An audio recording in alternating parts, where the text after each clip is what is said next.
Ang sabi ni San Pablo, in everything give thanks. Not just in some things, not just in few things, in everything.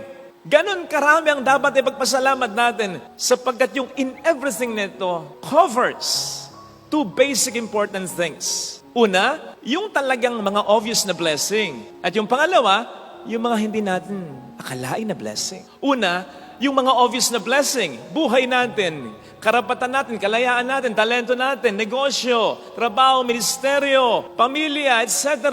Napakaraming mga biyaya na kung minsan nakakalimutan na natin ipagpasalamat sa Panginoon natin. Isipin po ninyo, meron niyang eksena, sabi nung isa, gusto mo bigyan kita ng 20 milyong piso? O sige. Pero ang catch ganito, hindi ka na magigising kinabukasan. Kahit malusog ka pa, ha?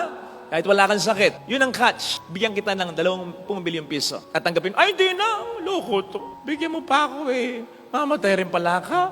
So dito makikita natin, kahit padagdagan yung 20 milyong piso na yan, mas mahalaga pa rin ang buhay natin.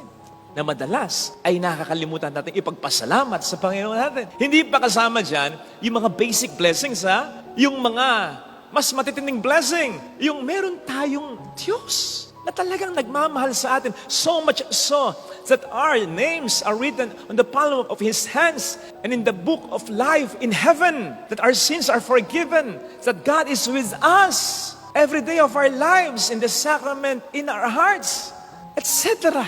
Kaya, sa totoo lang, tayong mga Kristiyano, kung maunawaan lang talaga natin ito, tayo ang may pinakadapat ipagpasalamat sa Diyos sa lahat ng tao. Sapagkat kumbaga sa pasweldo, meron na tayong napakalaking sweldo. Napakarami pa nating tuloy-tuloy na benepisyo. Napakarami nating dapat ipagpasalamat ngayong Pasko. Hindi pa dito kasama yung pangalawa, paano pa yung mga hindi natin inaakalang blessing sapagkat nakapagpaiyak, nakapagpalungkot, para bang nakadurog pa ng puso natin. Ito yung mga hindi natin ina-expect na blessing. Sabi nga nila, o sabi nga natin, blessing in disguise.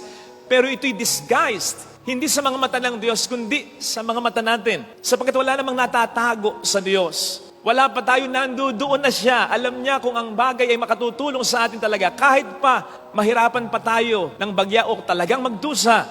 Just the other day, mayroong pumunta rito nagpapasalamat sapagkat answered prayer. Nag-grant na yung application niya sa ibang bansa na matagal din naman niyang hinihiling sa Diyos. Mga 4 na taon na. Salamat at nag-grant na. Pero alam po ninyo, sabi niya kahapon, Father, kung isipin mo, salamat na rin at hindi ito nag-grant 4, 5 years ago. Sapagkat alam mo naman, Father, namatay ang tatay ko. At least, nakasama ko pa siya. Nandito pa ako.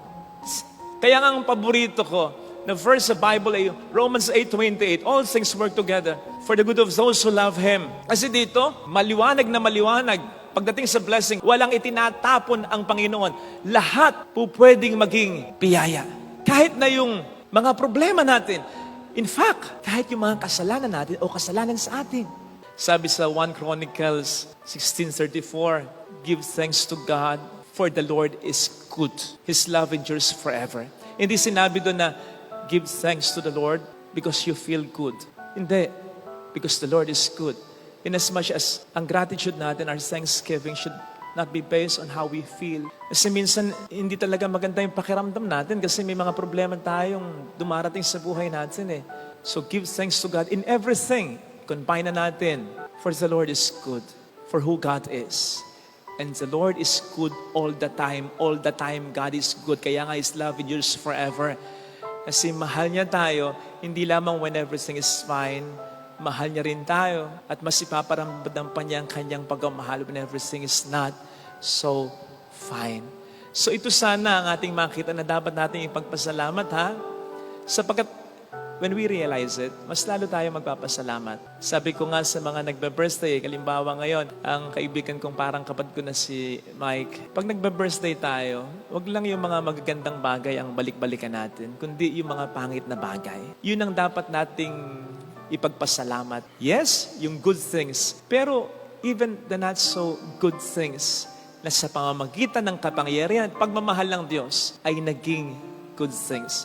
Yun ang mas magpapatingkad ng ating pasasalamat. And when that happens, yung gratitude natin, Hindi na magiging masabi lang ng hindi iniisip. Ito yung magiging attitude na on our part. Kapag nakintal sa atin na marami kong dapat ipagpasalamat, makababawas pa yun ng stress natin, makababawas pa yun ng pag-aalala natin, hindi man makapagwala. Kasi alam natin, ang Diyos ay kumikilos, hindi lang sa mga mabubuti, kundi kahit na sa mga masamang parte o yugto sa buhay natin. Ito sana mga kapatid ang ipagdasal natin na sana ay makita natin upang mas maging genuine, mas maging totoo sa puso at isip natin ang pagkapasalamat natin. Hindi lang sa Diyos kundi sa mga taong tunay na pinagkakautangan natin ng loob.